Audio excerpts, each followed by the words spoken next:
plaît. Lift up your hands. Let's worship the Lord. Let's thank Him for His goodness. Malada mandele brosantaria kabaya.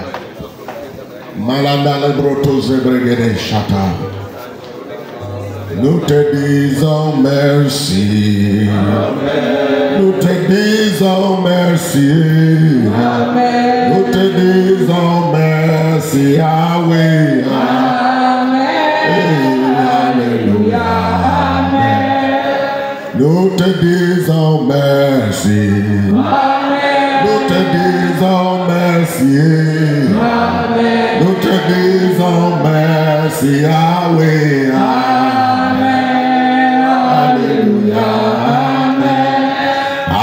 Alléluia, Amen. Alléluia, Amen. Alléluia, Amen, Yahweh. Alléluia, Amen. Alléluia, Amen. Alléluia, Amen. Alléluia, Amen, Yahweh. Alléluia. Jésus, nous te disons merci. Oh. Seigneur, nous te disons merci. Nous te disons merci, Yahweh. Alléluia. Amen. Commencez à prier, commencez à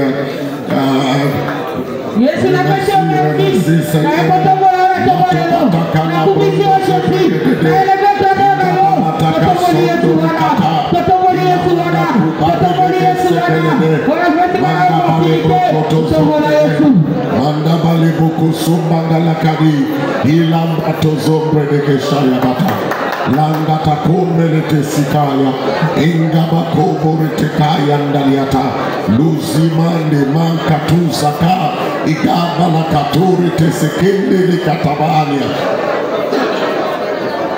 Oh yes Lord. Mandala doshaya ligalabosa. Pentecost is coming. Thank you, Jesus. Merci, Jésus. Morabanatayaba. Mandabosha. Au nom de Jésus. Au nom de Jésus-Christ. Amen. Amen. Amen. Once again, I thank God for this opportunity. Thank you, Papa Gideon, for the great work you are doing here in my Merci pour God bless you, all of you, for being here this morning. Pick up your Bible.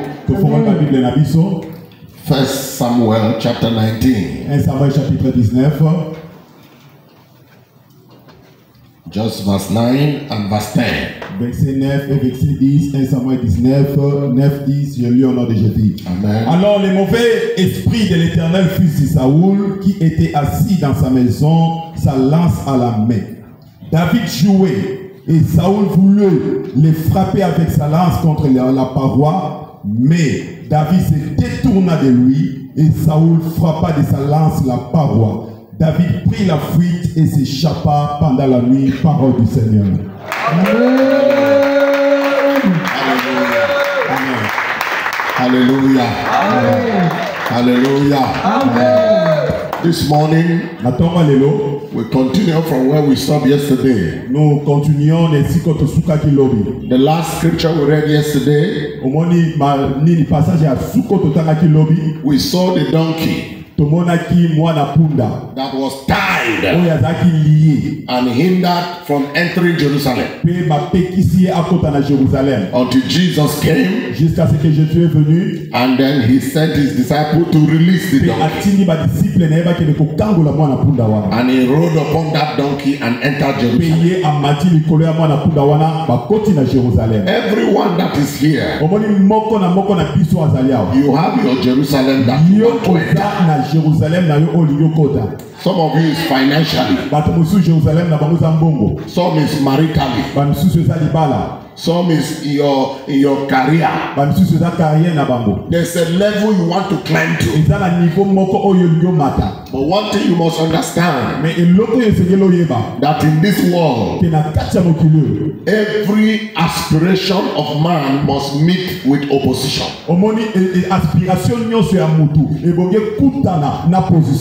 Whether we like it or not, we must fight the witchcraft forces. There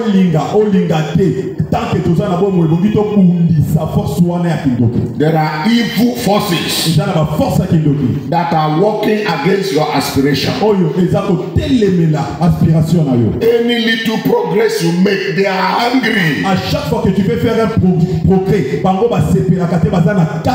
So they will mobilize again against you. That's why you must always be battle ready as a combatant. Voilà pourquoi les bombiers toujours à la prête tant que combattant pour la Kubunda. We have been well taught and we cannot lose sight of who we are fighting. Omoni biso ba enseignant biso malamu tokoki jamais koboza na moto nini toza kobundisa. We are fighting forces from our own families. Toza kobundisa ba force eza kowuta na kati ya mabota na biso. From our father's side, from our mother's side. Ezo wuta na ndako papa na biso na ndako mama na biso. People who don't want to see us progress. Bato balingi biso tokende liboso te. But by the grace of God, mais par la grâce de Dieu, we will progress. Biso tokende liboso. You will progress. Biso tokende liboso.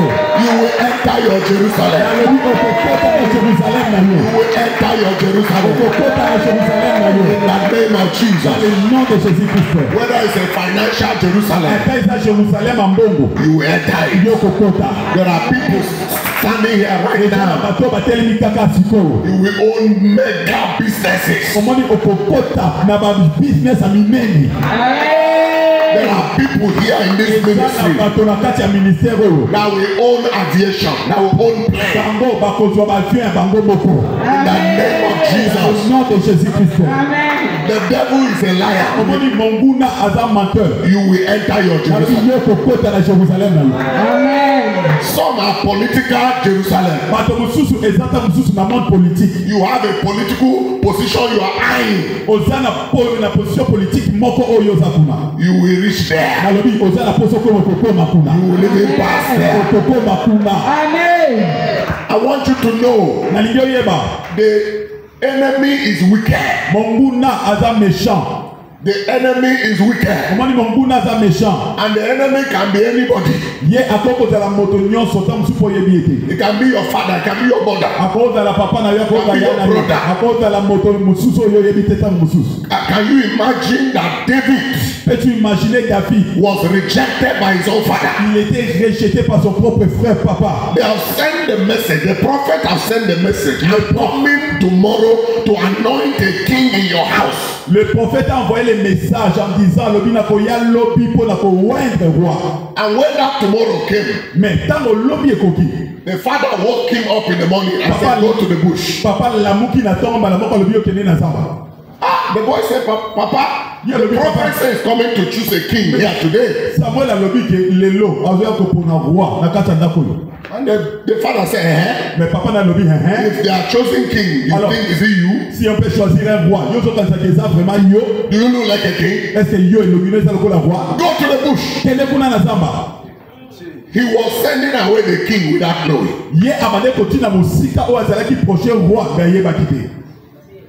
Until when the prophet came, jusqu'à ce que le prophète est venu, he presented all the people that he thought a présenté bana nyonso yazaki wana, but all of them were rejected. Mais bango nyonso bazaki rejeté. Until they went and brought back David from the bush. Ils ont ramené David. His own father, papa na ye moko, did not believe in him. Ye abandé ko ndimela été. What of Cain and Abel? Obona Abel na Kana. Would you have believed that if somebody will kill Abel, will it be Cain?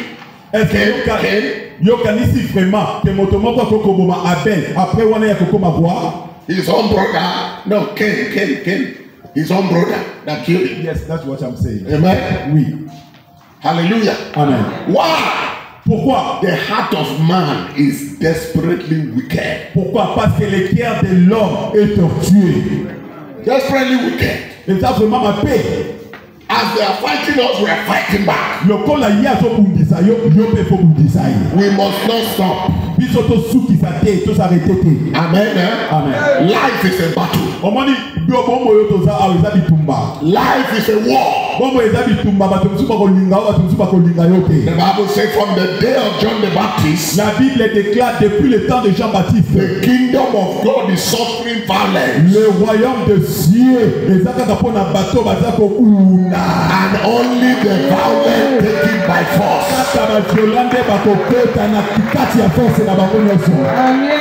Listen, he didn't say it is given. No, the violent take it by force. Hallelujah. Amen. For you to reign in the kingdoms of life, you have to be spiritually violent. In the name of Jesus.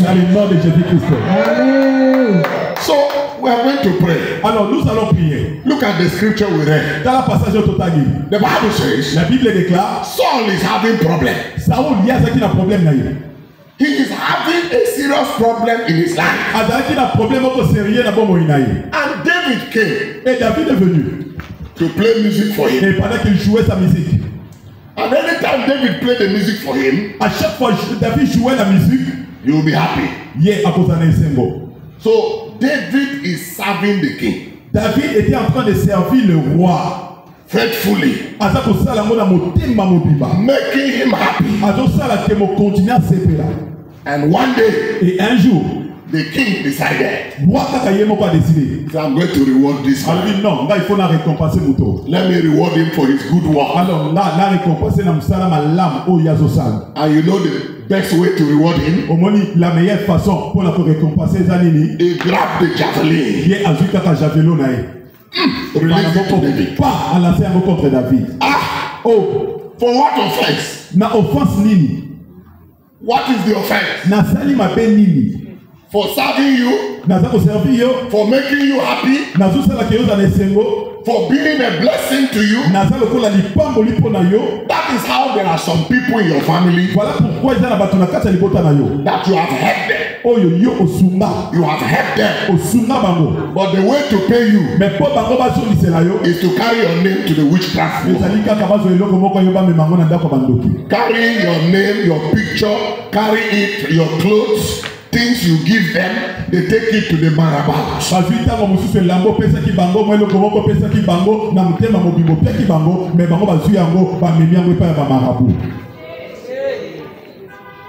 He grabbed the javelin. Release it. God helped David. That as he was playing the music, you know, you can see the movement. One of those movements became a spiritual action that saved his life. Because he didn't know that the man is going to throw the javelin. But the moment the music took him this way, the javelin passed and entered the wall.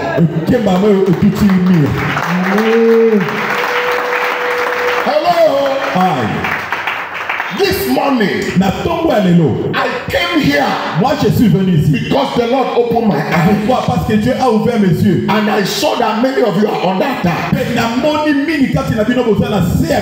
Thank God for the prayers you are praying here. Because if not for the prayers here,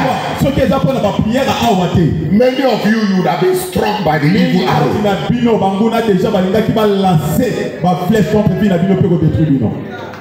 I'm going to pray the first prayer. Nous allons prier la première prière. That every evil arrow that is coming from my father's house,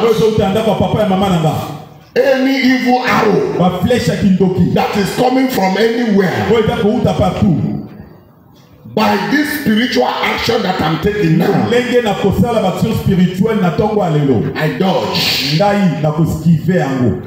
I dodge. Let the evil arrow pass. Come on, somebody do like this. Somebody do like this. Every spiritual arrow I dodge. They do like this. Do like this. In the name of Jesus. As it concerns you, as it concerns your family, your husband, your wife, your children, every evil arrow, it pass. In the name of Jesus. Open your mouth and begin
I prophesy to you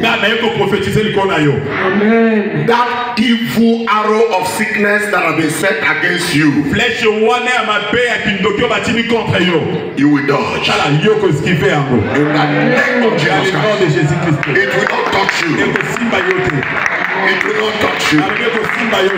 The one that is sent against your children, they will dodge. In the name of Jesus. Every sickness, every curse that is sent against you in your career, in your business, in the name of Jesus, what do you do?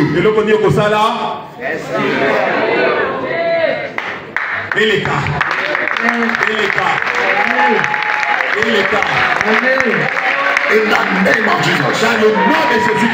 In the name of Jesus.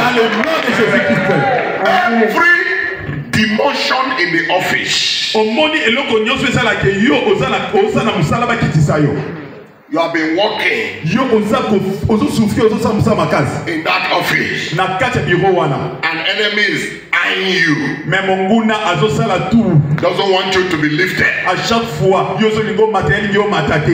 plotting evil for you to go down. What do you do? What do you do? In the name of Jesus Christ. In the name of Jesus Christ. Evil arrow. In the name of Jesus. Pass over me. Pass over me. In the name of Jesus.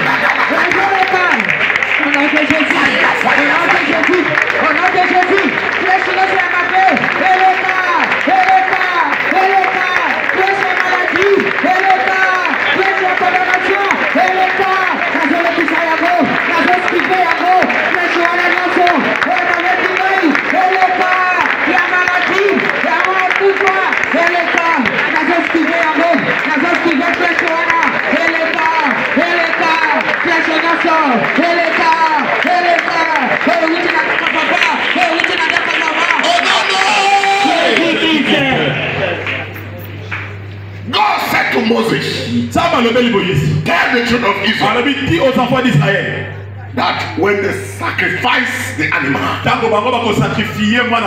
they should take the blood, sprinkle it on the door.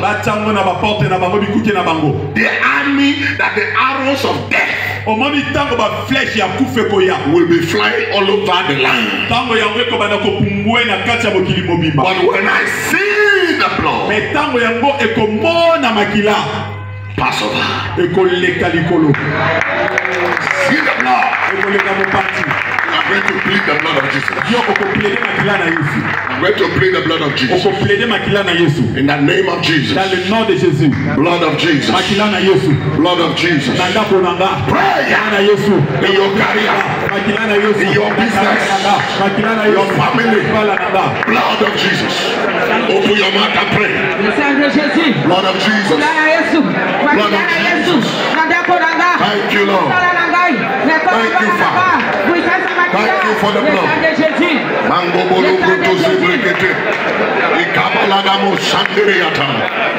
In Jesus' name we pray. Dans le nom de Jésus, nous avons prié.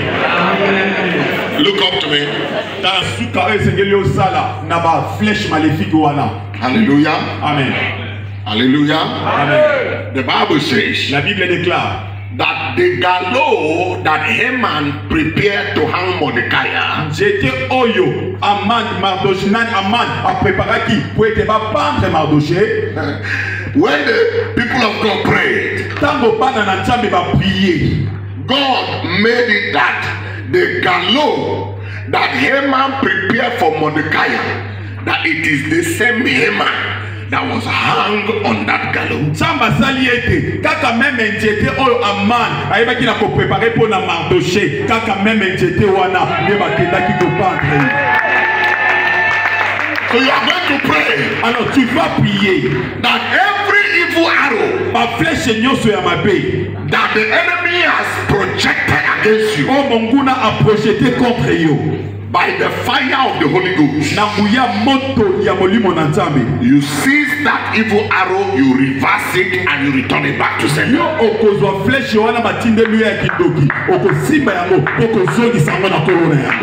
name of Jesus. That's the highest level of the warfare. Are you hearing me now? Let him test. Let him test it. Let him test what they have cooked for you. Tika bango ba meka ba goûter o bango ba linga ki yo vivre. They have cooked sickness for you. Give it back to them. Bango ba eba ki ko lamba maladi pona yo. Tika bango moko ba meka maladi wana. They have cooked demotion for you. It will go back.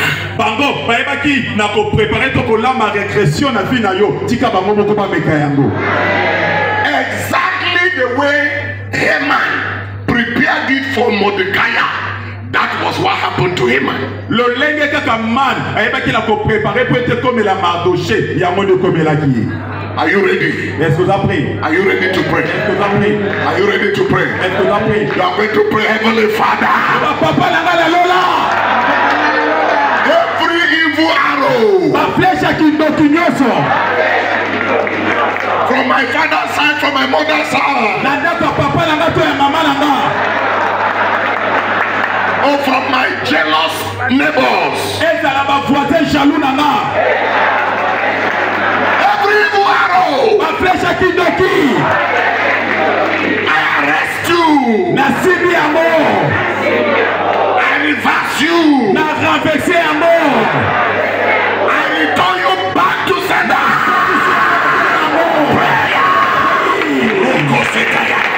Back to sender, back to sender, back to sender, back to sender.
And from today, whatever any evil man has cooked for you, let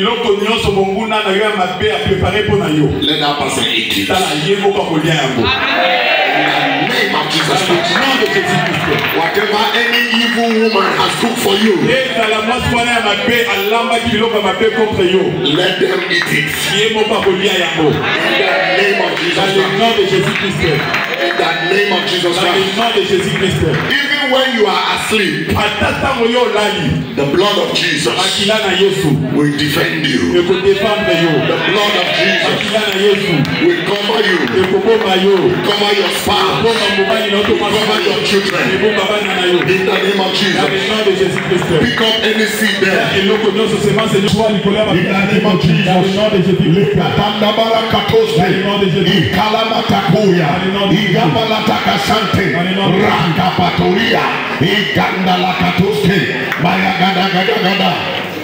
in the name of Jesus, in your place of work, victory over evil arrows. In your children's school, victory over evil arrows. In the name of Jesus, wherever it is coming from, back to sender. Back to sender. Back to sender. In the name of Jesus Christ. The evil plan of your enemy, it will meet with disappointment. It will meet with disappointment. The evil plot of your enemy, it will meet with disappointment. In the name of Jesus. Begin to thank God. Begin to thank God. In the name of Jesus. Manda bakori basante. Ilasa santeni kupa inga barata katori kishaya ikala makumanteriada indala masanturia. In the name of Jesus Christ. The envelope of yesterday. If you are happy, clap your hand for Jesus.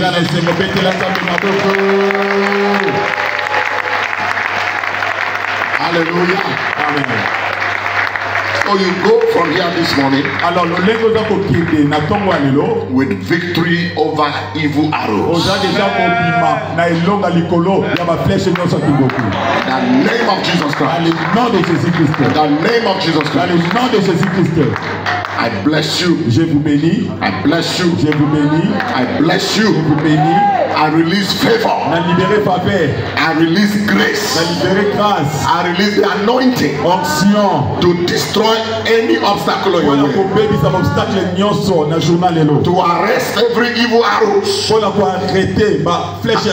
And the one that you are not aware of, you will dodge. The one you are aware of, you will catch it and return it back to sender.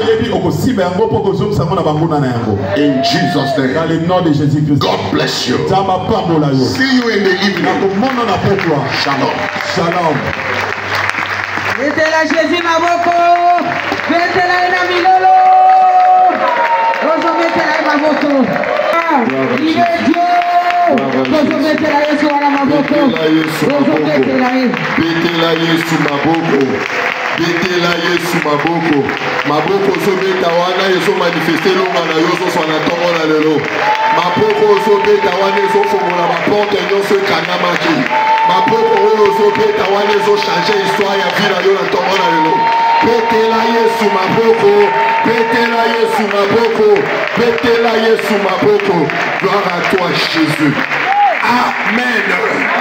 Amen. Amen. Le Seigneur dans le passage pour ceux qui sont venus en retard dans 1 Samuel 19 le verset 9 la Bible déclare alors le mauvais esprit venant de l'Éternel fut sur Saül et qui était saisi dans sa maison qui était assis dans sa maison tenant la lance à la main.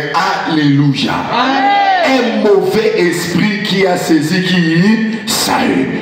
mauvais esprit nyonso oyo babongiseli yo na semaine oyo kaka na basujet oyo mosala nzambe auti kopesa na ntongo na yo ozobeta maboko projet nyonso mauvais esprit nyonso oyo babongisi na nzela na yo na semaine oyo ozobeta maboko beta maboko beta maboko ozolongola ye na nzela na yo ozolongola ye na semaine oyo banda kobeta maboko banda kobeta maboko banda kobeta maboko banda kobeta maboko na pengani ye na pengani ye na pengani ye na pengani ye na pengani ye en battant les mains en battant les mains en battant les mains en battant les mains en battant les mains en battant les mains ozobeta maboko le mauvais esprit nyonso Jésus Jésus Jésus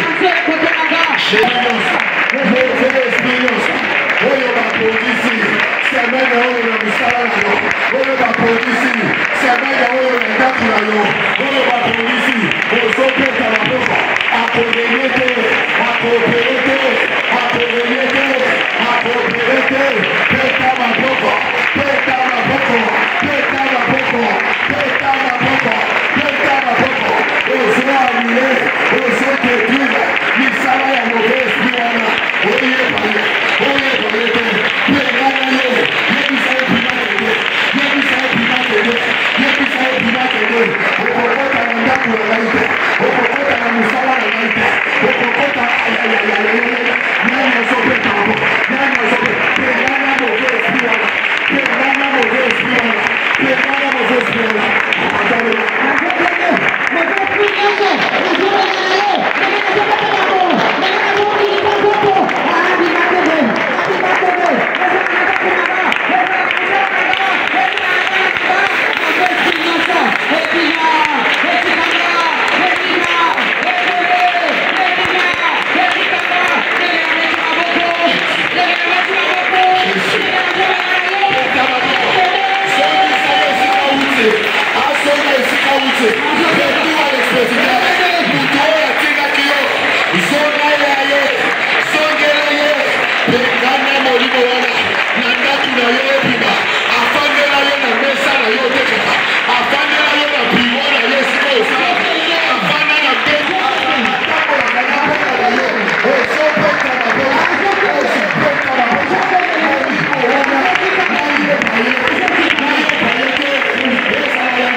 Nigeria.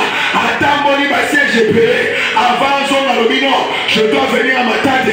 C'est parce que cet esprit-là, aujourd'hui, c'est la fin. C'est minéraux. Les Azuka. Ce qui est Zayo. Pété la Yesu. Pété la Yesu. Comment est-ce qu'il soit? Maintenant, on a le dos. Dès que la so pété ma pété. Dès que la so bouché. Mission Nyosa. Y'a mon livre à ténèbres. Oh, Jésus.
Maman pondera bien, il parle à la cause à la doublette.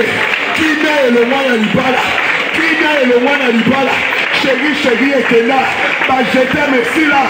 Pour la nuit, le mauvais esprit a pour doubler. N'attends on a le lot. Quand on est aux opés, t'as ma boque. Quand on est aux opés, là, n'a seulement c'est là yo. Aux hommes, ça y est, n'a rien en tel à la yo.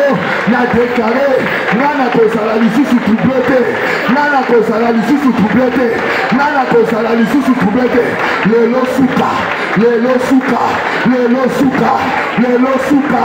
Le losuka, na libala nanga, le losuka, na mosala nanga, na sensaya nanga, yo na sensaya na yo, le lobo soane, lobi bo soane, le lobo soane, lobi bo soane, na momongo na yo, yo sala kala ba place, et que na de place en place, aux opés ta maboko, on le dit na ba faire nanga, je ne serai plus troublé, je ne serai plus troublé, je ne serai plus troublé, je ne serai plus troublé, mon mari ne sera plus troublé, ma femme ne sera plus troublée, maman au sopon de la plainte, au sopon de la plainte, passer les sous ma botaka, avoir passé, mais yo, il faut pas passer la carte, yo, il faut pas passer la carte, il faut pas passer là, et si quand on monte la taille la pipe, par le bas moi si pas monter la césarienne, yo ma pote na yo, et qu'on a la sous troublé, bah c'est yo, faut se coucher aux arts, n'a sopon de la bière, n'a sopon de la bière, n'a pas qui c'est le 2 minutes, n'a pas qui c'est le 2 minutes, ce qui est sûr c'est le, et pas qui faut mettre à ma poche, ton beau à la prière, ton beau à la prière, tout le monde sait nous aller pour le matin, je parle à une personne, c'est nous aller tout le monde pour le matin, et pour ça la force se couche, tout le monde faut se coucher ça, tout le monde faut se coucher ça,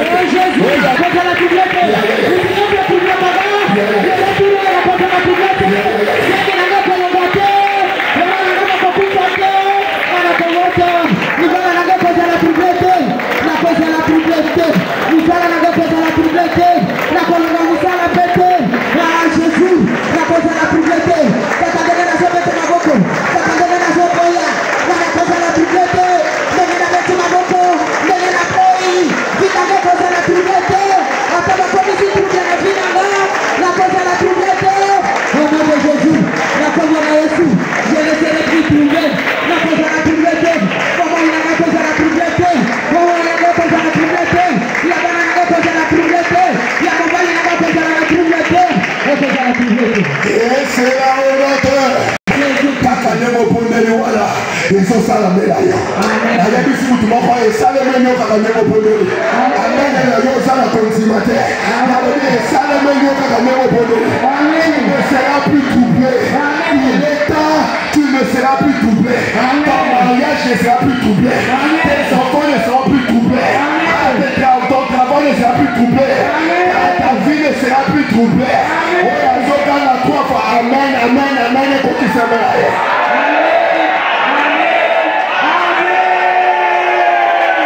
Alléluia. Alléluia.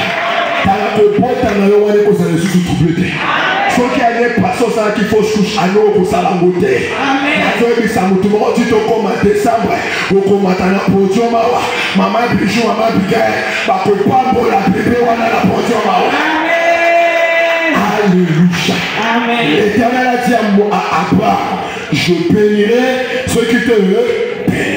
Je maudirai ceux qui te maudissent. Alléluia. Oyo soit proclamé pour troubler. Aux hommes s'entendent. Trouble oyo ya bonissé les gars. Et ça la vie. Est-ce qu'on comprend le mot bien?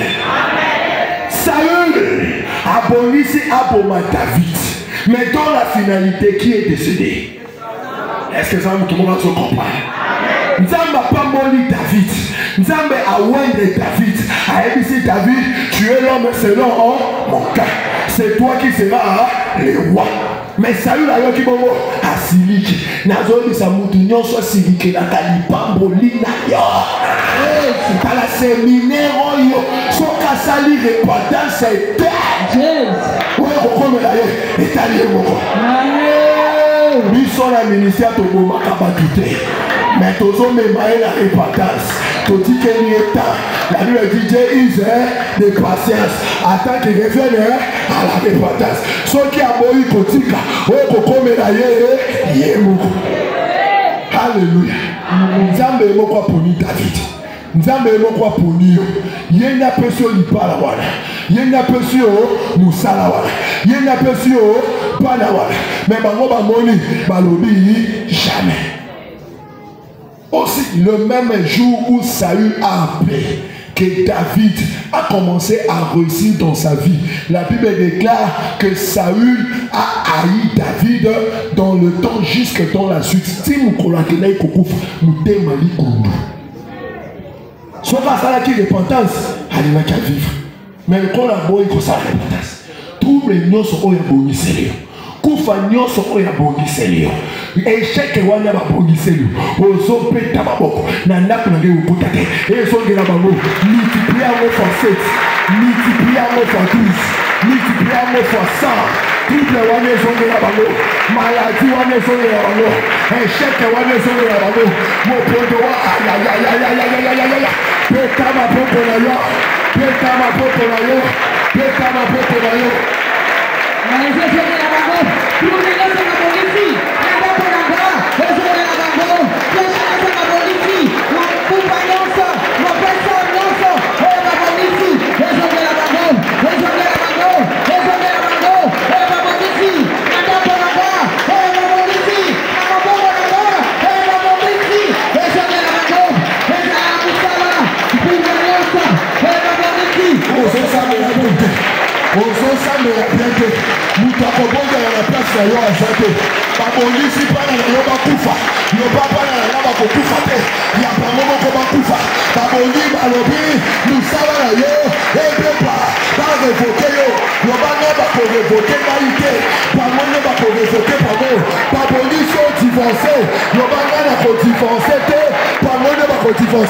Divorce la bango, nazongi seli bango, kufa la bango, nazongi seli bango, échec la bango, nazongi seli bango, maladie la bango, nazongi seli bango, ozo matana maboko na yo, ozo matana maboko na yo, ozo matana maboko na yo, ozo pondela, nazongi seli bango, nazongi seli bango, nazongi seli bango, zongi sela bango. C'est lui qui veut te troubler, qu'il soit troublé. C'est lui qui veut te troubler, qu'il soit troublé. C'est lui qui veut ta mort, qu'il puisse mourir. C'est lui qui veut ton divorce. Il y a mon point divorcé. Celui qui veut ton échec. Il y a mon point échoué. Oso peta ma boca. Oso bouger. Nano tombo quitté. Nano tombo quitté. Apparemment, ça n'a pas ça. Prochain à bango pour qui ça m'a vu na yo. Apparemment, ça n'a pas ça pour qui ça m'a. Sobo ça n'a pas ça pour qui ça m'a été. Matali Soussou. Matali Soussou. Je te donne 2 minutes. Je te donne 2 minutes. En battant les mains. En battant les mains. En battant les mains. Je joue la bagarre, je joue la bagarre, coupe la bagarre, et pas bon dessus, je joue la bagarre, je joue la bagarre, on laisse pas bon dessus, c'est l'hiver la vie la gare, je joue la bagarre, maladie la vie la gare, je joue la bagarre, je joue pas bon dessus, je joue pas bon dessus, je joue la bagarre, je joue la bagarre, coupe la bagarre, et pas bon dessus la vie la gare, je joue la bagarre, je joue la bagarre, je joue la bagarre, je joue la bagarre, je joue la bagarre, au nom de Jésus. Non, en priant, croyez que vous l'avez reçu et vous le verrez s'accomplir. Je dis à une personne, crois que ce que ta prière sera accomplie. Tu vas voir et vivre l'exaucement de ta prière. Nous avons Jésus, nous avons, oh nous avons. Yahweh nous avons, nous avons, oh nous avons, Yahweh nous avons, Yahweh nous avons, chante alléluia, alléluia, alléluia, alléluia, chante alléluia,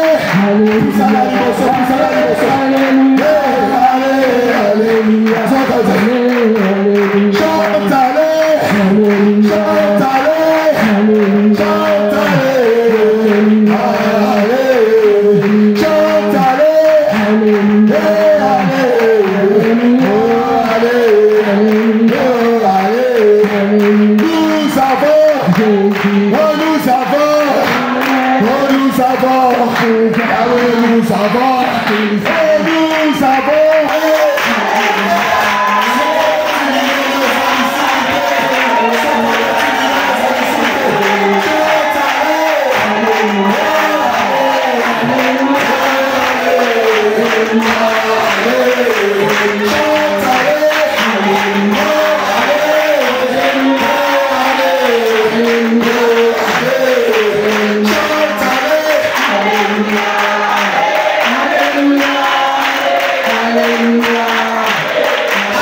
parce que la louange accélère ta bénédiction, la louange accélère ta victoire, la louange accélère ta délivrance.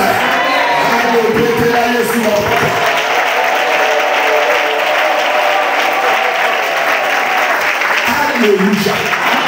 Toujours dans 1 Samuel 19, le premier verset, la Bible déclare que Saül gagne Éleki. Avec moi, Jonathan. Asani si bango. Alors bien les gens ont moni jeune moko. Na musala na komi ko prospérer na zo se planer. Na moni moi si moko na ba faire na il parle de commissaire na zo sala ni na zo se planer. Abo sala ki David, azala ki mwana ya nzambe ya papa ya mama laki. Abo sala ki David, ce n'est pas n'importe qui. C'est la personne que Dieu a choisi, que Dieu connaît. C'est la personne que Dieu porte dans son cœur. Est-ce qu'il y a ta vie ici? Je pensais que je peux te voir de ta vie. Je pensais que je peux te voir de ta vie. Je pensais que je peux te voir de ta vie. Alléluia. Tellement de temps, moi, qui n'a pas David, dans la zone, ils ont vraiment une prière dans le salle. Tant qu'on est dans le salle, comment nous sommes dans le salle, nous sommes na réunion basala ki kuna David azala ki tant basala la réunion nana tozalaka mais nous avons Dieu merveilleux, le maître de taille et des circonstances, rien n'est caché devant de sa face. Tant que nous sommes à la réunion, nous avons touché le thème à Jonathan. Alors, non. Il faut troubler quand on a la réunion. Jonathan comprend le thème. Il est pas ta vie. Ta vie, tu es là, tu es parce qu'on a le nom. Mais après, ça vous trouve pas la temps. Trouble, confusion, ça va il y a ça pour ça, il faut faire la bien à battre. Il y a mis ça pour faire ça va choisir. Yo, à voisin, on a pris ça là-bas, on est sous terre, on caméra, on calme.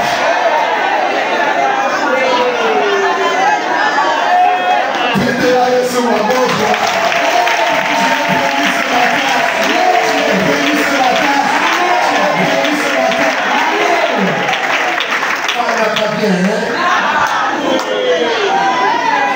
Ce qui David a fait la bien été dans Jonathan. Moi, Jonathan, pour moi, Jonathan, tu as la bien dit, ton beau matin, il parle à moi quelque chose. Elle est on l'aide le métier nord. Pour moi, il peut s'attendre. Il monte à papa. Ils sont en train de la science.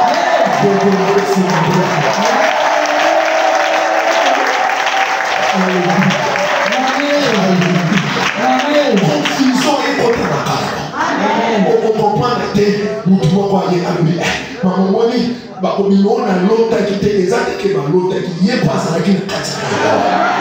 Mais tellement que Saint-Esprit est dérangé et continue tout mal. Il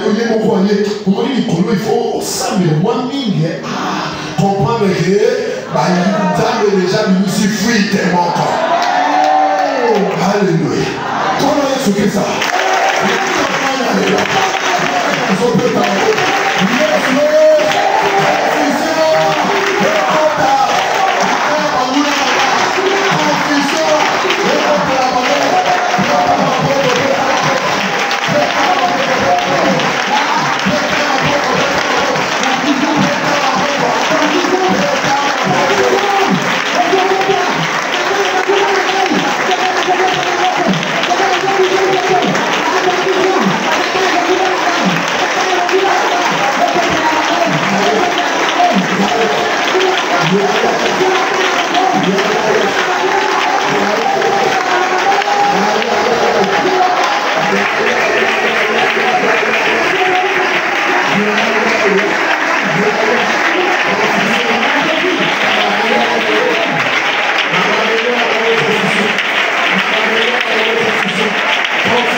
Je vais lire le verset 4 et le verset 6.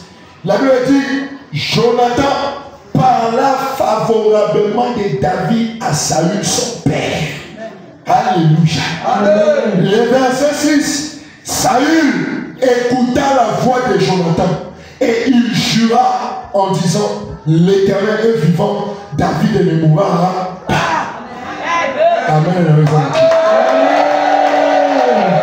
Bien-aimé dans le Seigneur, le même Saül, Oyo Aïnaki David, le même Saül, Aïnaki David a comme la destinée, le même Saül, Aïnaki David a que le liposo.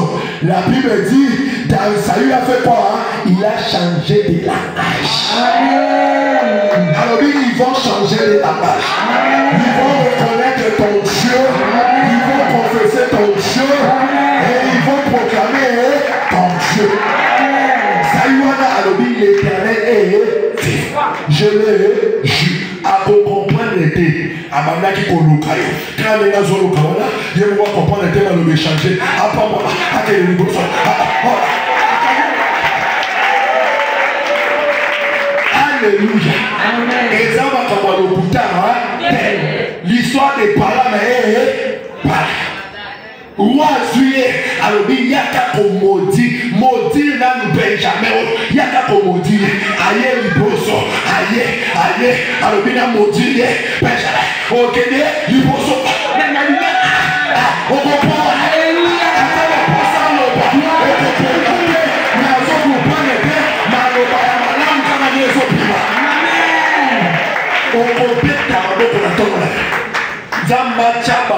confusion dans mon nom. Baba Nakoloba favorablement pour toi. La Bible déclare que le cœur de Jonathan était attaché à qui? À David. Nakaya Banguna. Natika komona te esika Jonathan na David basolo la to basakana akabale babeta ndila moko natika komona mais toi t'as la Bible du coup Kakaboy, le cœur de Jonathan attaché à David. Nakaya Manguna Nayo. Nzamba pour susciter mon tout monde à peu près ça est mon livre Nayo. Et c'est là que ça va réunion. Comme le Nayo, je suis là, mon papa, s'il vous plaît. Oui, depuis que Aya n'a entreprise dans Bisso. Comment on a été la comment on se dans Bisso? Depuis Aya n'a quartier dans Bisso. Comment on a été le quartier comme moi qui vient? Et ça n'a mon tout monde.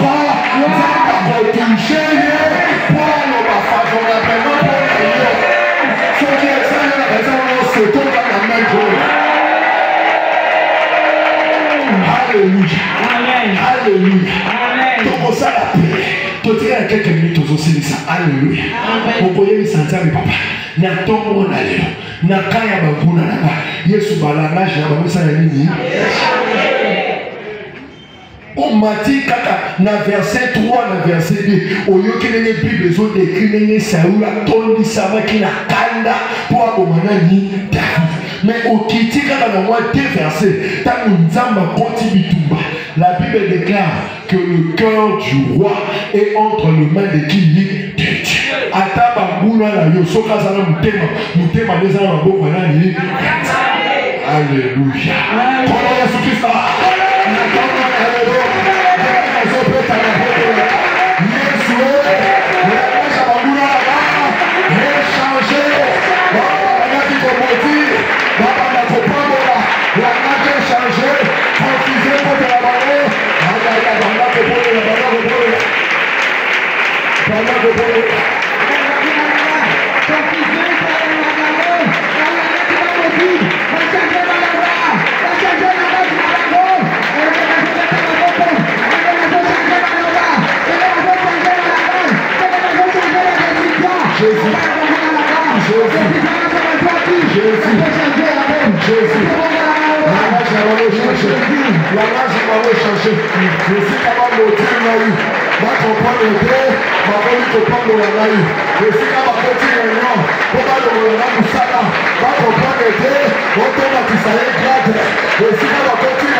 sorti dans la réunion pour la voyager.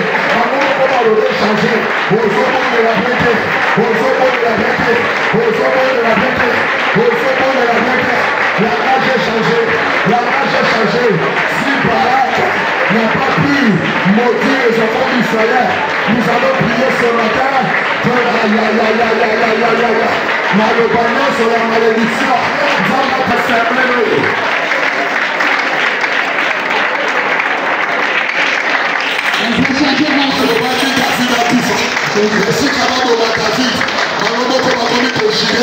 David ne pourra pas.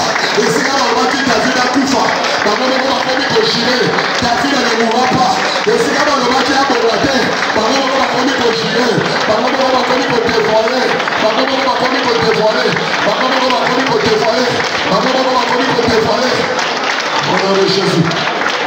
Au nom de Jésus. Au nom de Jésus. Au nom de Jésus.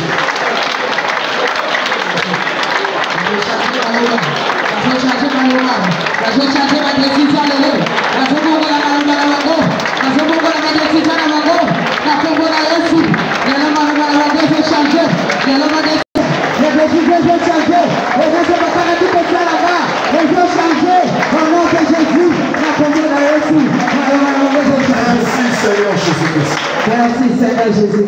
Il y a deux sujets pour te saisir ça. Tombe là, ma beaucoup là, s'il te plaît, s'il te plaît, tombe là, ma beaucoup là. Dans ta vie, tu dois avoir des Jonathan à côté de toi. Amen. Dans ton entourage, tu dois avoir des Jonathan. Amen. Et des Jonathan, ce sont des personnes que l'Éternel met à notre côté par le fruit de la prière. Amen.